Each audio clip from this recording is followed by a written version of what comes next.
అంటే ఖచ్చితంగా ఆదిత్య అక్కడే ఉంటాడక్క. అక్కడున్నాడో డ్రైవింగ్ లో ఉన్నాడో. ఈ సమర్థింపు మాటలే వాడి కలుసు అయ్యాయే దుర్గా. ఇప్పుడు నేనే సమర్థించాను పిన్ని. నీ మనసుకి వాడక్కడున్నాడని తెలిసినా కాని డ్రైవింగ్ లో ఉన్నాడనటం సమర్థింపు కాదా? నానమ్మా, మీకు మీకు చర్చ ఎందుకు చెప్పు? బావ వచ్చాక అడిగితే సరిపోతుంది కదా. అందుకేనే నిన్ను తెంగర్ బుచ్చి చెద్దన్నొంత అద్దోజనం అనేది. ఎందుకు? నేనే ఉన్నాను. వాణ్ణే అడిగితే సరే అన్నావుగా. అదే పిచ్చివాగుడు. వాడక్కడే ఉన్నానని నిజం చెప్తాడా?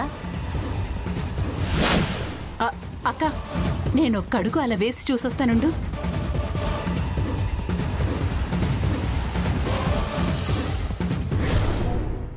అసలు దుర్గని చెడగొడుతుంది వీళ్లే. అసలే దుర్గకి వాళ్ల మీద కోపం. వీళ్ళు పుండు మీద కారం చల్లినట్టు చేస్తున్నారు. ముందు వీళ్ళ నోళ్లకి తాళం వేయాలి.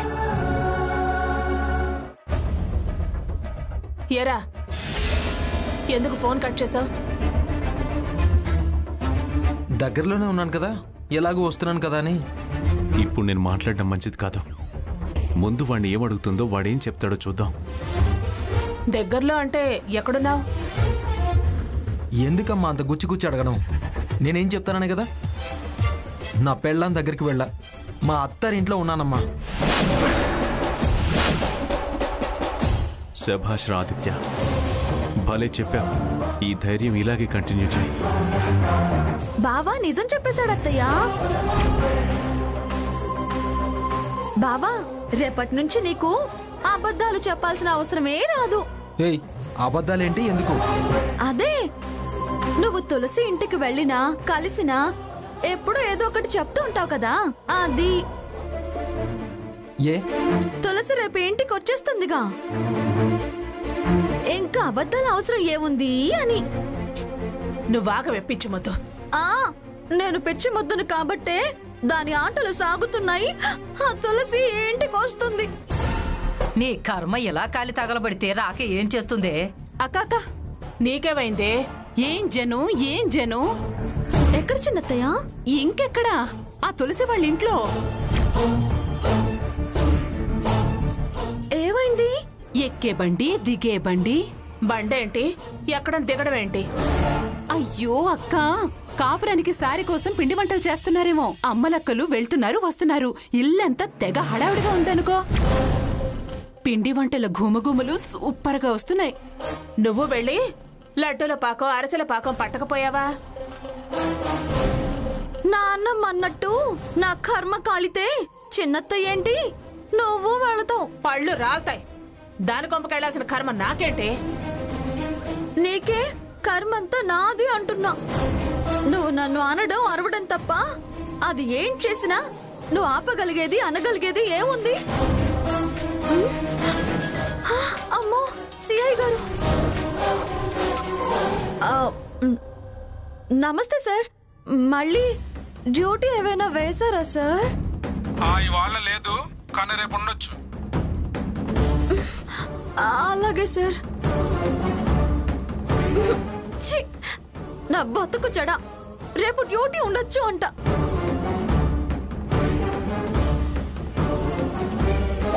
ఇంకా నా బతుకంతా బావ పిల్లల చెడ్డలు ఉత్తుకుంటూ కూర్చోవడమే. ఆ కూతలే వద్దు అన్నాను. నేనే కూత కూసినా నా రాత గీత మారేటట్టు లేదత్తయ్య. వద్దే, అలాంటి తప్పుడు అంచనాలే వెయ్యొద్దు అంటున్నాను. ఇక దుర్గ ఈ జన్మలో మారేలా లేదు. తప్పుడు అంచనాలు వేయొద్దు అంటున్నావు. తులసిని రానివ్వవా? అలా అని నేను మీతో అన్నానా? ఇప్పుడు నువ్వు అన్న మాటకు అర్థం ఏంటి? మీరెప్పుడు అర్థాలు అర్థవంతంగా తీసుకున్నారు కనుక అన్ని పెడార్థాలే కదా. నువ్వు తెలియక, నీ గురించి తెలియక నేను పెడార్థాలు తీసుకోవడానికి. మరే నేను గయ్యాళదాననేగా మీరు అర్థాలు తీసేది. నాన్న, ఇప్పుడు ఎందుకు నాన్న ఈ వాదన? పదండి. ఎవరి దారి వాళ్ళది, నా దారే గోదారి. ఏం కాదు, నీ దారి ఎలా అయినా మార్చగలిగేదాన్ని నేను. ఈ మాట విని విని విని నాకు విసుగొచ్చేస్తుంది. నీకు అని బోర్ కొట్టట్లేదా అత్తయ్య? నువ్వు వెళ్ళవే అవతలకి, విసిగించుకో. పదవే, మనం ఎప్పటికైనా అవతలకి వెళ్లాల్సిన వాళ్ళమే. పదవే పద. సచివతి, ఇలా రా. ఏంటక్క?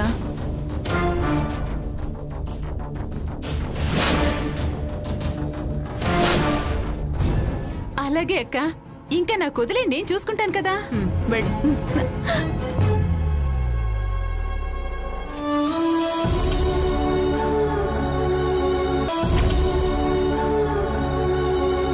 భగవంతుడా, నా కూతురు రేపు ఈ ఇంట్లో కోడలిగా అడుగు పెట్టబోతోంది.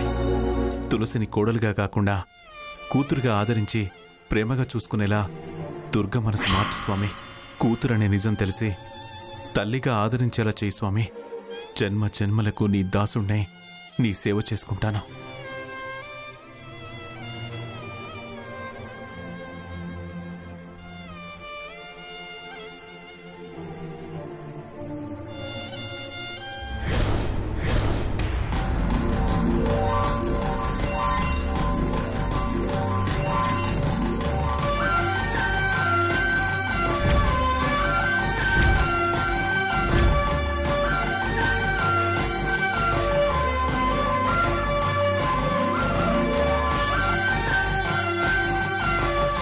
ఇన్నాళ్లకి నా కళ, నా కోరిక నెరవేరుతున్నాయి తులసి. కొత్తగా చెప్తున్నాను అనుకోకు. అత్తయ్య సంగతి నీకు తెలియంది కాదు. ఇదివరకటిలా దుర్గమ్మ దుర్గమ్మ అని పిలవడం మాని అత్తయ్య అని గౌరవంగా పిలు. ప్రేమ సంపాదించుకో. ఎదురు మాట్లాడుకో. కలహానికి అవకాశం ఇవ్వకు. వదిన ఒక మాట అన్నా పౌరుషానికి పోకు. కాస్త తగ్గి ఉండడం నేర్చుకోవాలి తులసి. ఏంటి ప్రియా, మరీ చిన్నపిల్లకి ఏమీ తెలియని దానికి చెప్పినట్టు చెప్తున్నావు? అది ఇప్పుడే కాదు, ఎప్పటికీ మాకు చిన్నపిల్లే.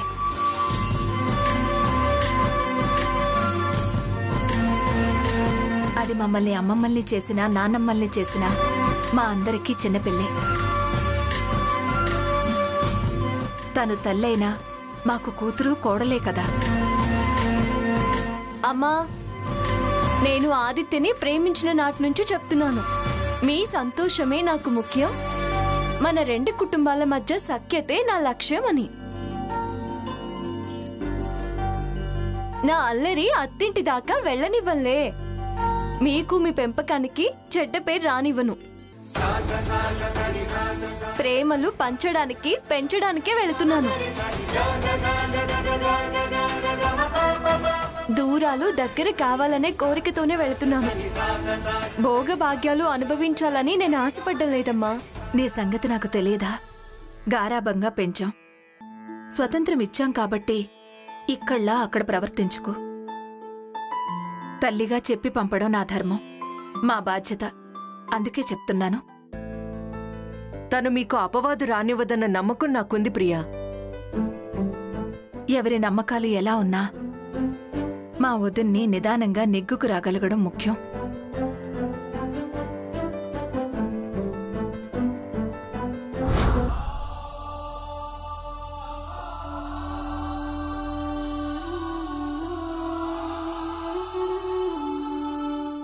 మా బంగారు తల్లి అత్తగారింటికి వెళ్ళిపోతుందా? తను అనుకున్న స్థానానికి వెళుతుందన్న సంతోషంగా ఉన్నా ఈ ఇల్లు చిన్నబోతుందనిపిస్తుంది. గడప దూరమే అయినా ఏదో బాధగా ఉందేంటి? పొత్తిళ్ల బిడ్డగా వచ్చింది, పెద్దదై అత్తింటి కోడలుగా వెళుతుంటే అది దాని పుట్టిల్లే అయినా మనసెందుకో దిగులు పడుతుంది. దుర్గమ్మ, అది నీ కూతురమ్మా. అది చాలా అమాయకురాలు. కోడలిగా వచ్చినా దాన్ని కూతురుగా ఆదరించి చారదీయమ్మా. తులసి, అమ్మా నాన్నల ఆశీర్వాదం తీసుకో.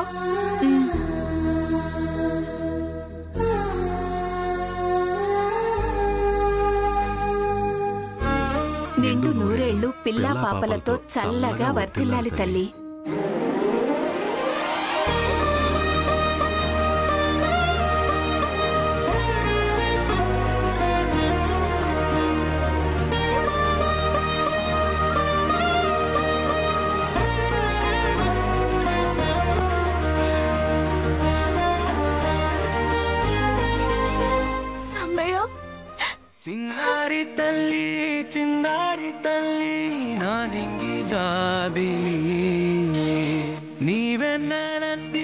వెలుగుతోంది నా గుండెలోగిలి నీ ఊసులోనే ఊసురాడుతోంది నన్న ఊపిరి కాలాలు దాటి ఏనాటికైన చేరాలి నీ దారి ఎన్నాడు ఉన్నానంటూ ఏకాకి మాదిరి ఆరారి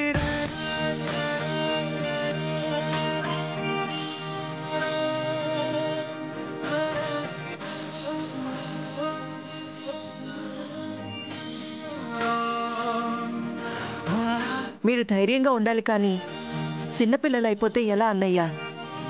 తులసి ఏ ధైర్యంతో అత్తారింటికి వెళ్తుంది?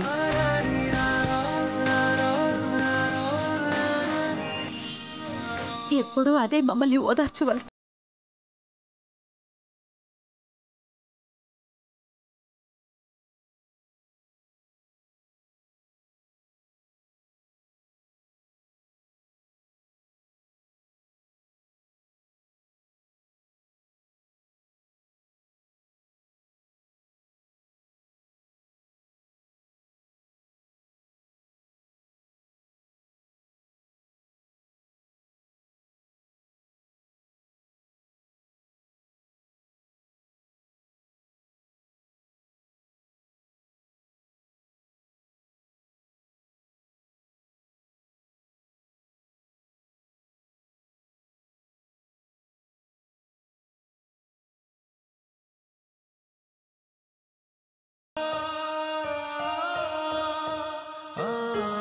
అలవాటయ్యేదాకా అంతా నిశ్శబ్దం.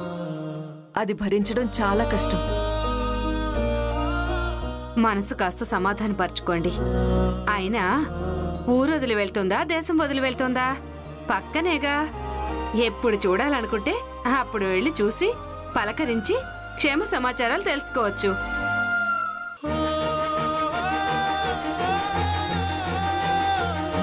రక్త సంబంధం, వరుస, ప్రేమ ఇలా అన్నీ కుదరటం తన అదృష్టం.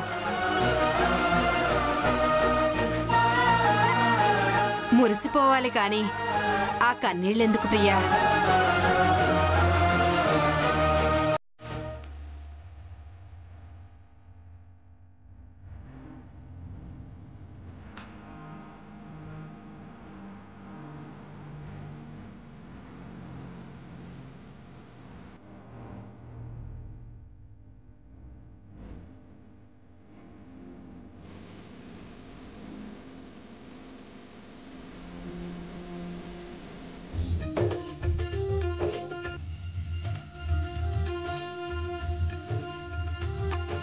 అందరూ అక్షింతలు తీసుకోండి, ఒడిబియ్యం పోద్దాం. మొదట 5 పిడికలు తల్లి పోస్తే చలవా అంటారు, కన్న తల్లి పొయ్యాలి. అలాగే చలివిడి పళ్ళు పలాలు పెట్టాలి ప్రియా.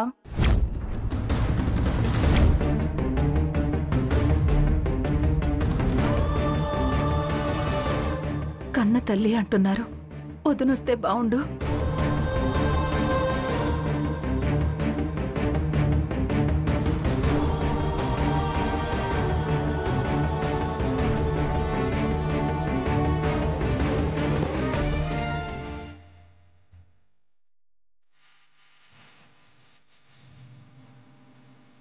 అన్నయ్య వదినని తీసుకొస్తానన్నాడు కదా.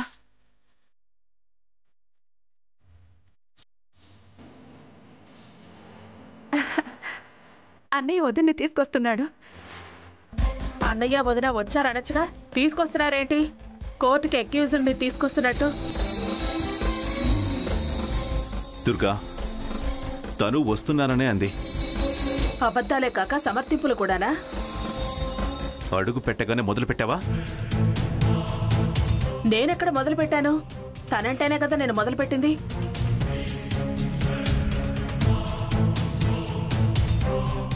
సరేలే వదినా, తప్పు నాదే. వదిలే, వచ్చావు కదా అదే సంతోషం. మంచి ఫైర్తో ఎంటర్ అయినట్టుంది. ఇష్యూ దొరికితే చాలు డిష్యూ అనడానికి ప్రిపేర్ అయ్యి వచ్చినట్టుంది. జాగ్రత్త తులసి, ఆ గడపలో అడుగు పెట్టేదాకా నువ్వస్సలు మాట జారొద్దు. అలాగే. ఏదైనా నువ్వు చూసుకోవాల్సింది దాక్షణ్య ఆంటీ. కౌంటర్ వేసి కంట్రోల్ చేయాల్సిన దానివి నువ్వే సరైన జోడి పోటాపోటీ. సర్లే ఇప్పుడెందుకు?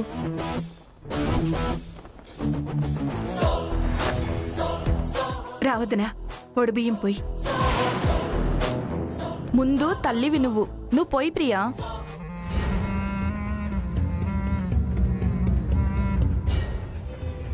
వదిన నాకు అమ్మే, పెద్దది కూడా. పైగా తన చెయ్యి చలవ. దీనికి తల్లితో సమానం. సమానం విమానం ఎందుకు? ఎవరి పని వాళ్ళదే. స్థానం ఇచ్చినప్పుడు ఆ గౌరవం కాపాడుకోవడం గొప్ప, కానీ ఒడిబియ్యం పోయి.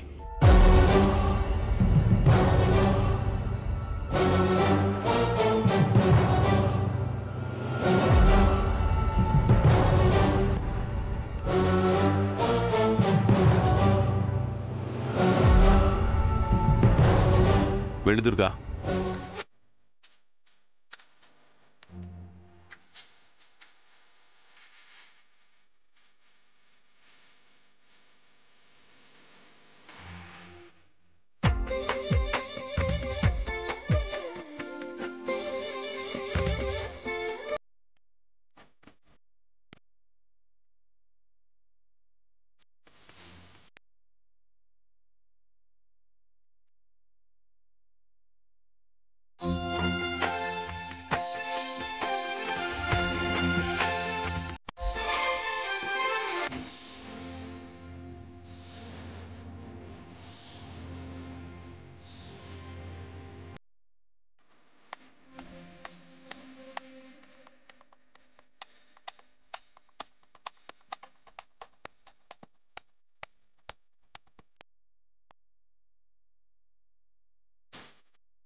భగవంతుడా, నా కోరిక తీర్చావు నాయనా.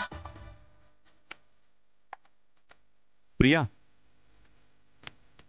మీరు పోయండమ్మా. ముందు మీరు అక్షింతలు వేసి ఆశీర్వదించండి.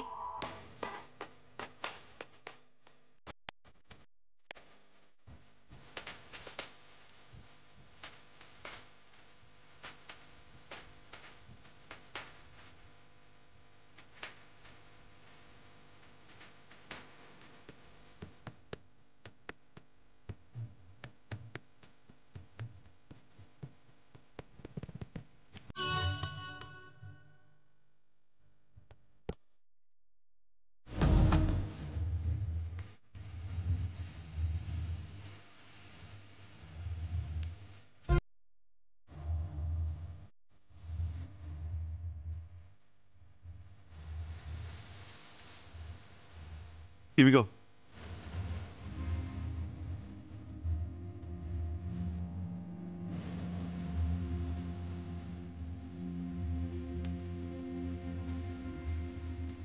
పది మంది పిల్లలతో 10 కాలాల పాటు చల్లగా వర్ధిల్లు తల్లి.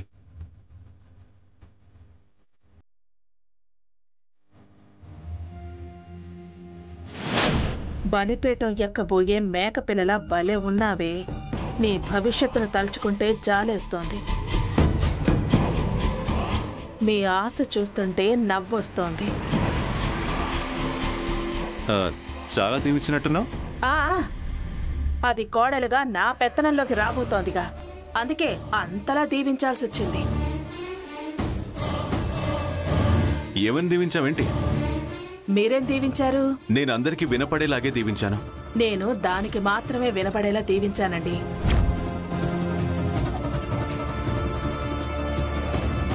ఏం తులసి, మీ అత్తయ్య ఏమని దీవించింది? ఈ రోజు నుంచి అత్తైనా అమ్మాయినా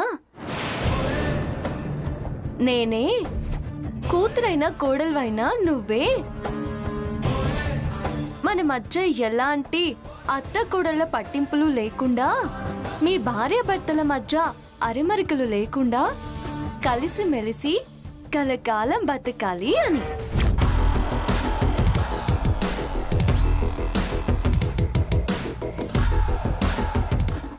అబ్బో, అంత వివరంగా దీవించిందా? మరి మా అందరికీ వినిపించలేదే. అది అత్తయ్య అంతరంగం తెలిసిన వాళ్ళకే వినిపిస్తుంది. మీ ఇద్దరి మధ్య అంత అన్యోన్యత ఉందా? ఒకళ్ళ గుండె చప్పుళ్ళు ఒకళ్ళకి వినపడతాయా? చిన్నత్తయ్య గారు, ఇప్పుడు అంత వివరంగా తరచి అడిగి ఏం అందామా అని ఏం అనిపిద్దామా అనే కదా మీ ఆలోచన? మేము కలివిడిగా సంతోషంగా ఉండడం మీకిష్టం లేదా? నాకు అలాంటి ఉద్దేశమే లేదు. అయినా ఇదేంటి అసత్యవాణి అని పిలిచేది? చిన్నత్తయ్య గారు అండి అని అంటుంది. ఇది మర్యాద ఇచ్చిందంటే తర్వాత బాజా భజంత్రినే. ఆయన నేను ఇన్వాల్వ్ అవటం అనవసరం లేదు.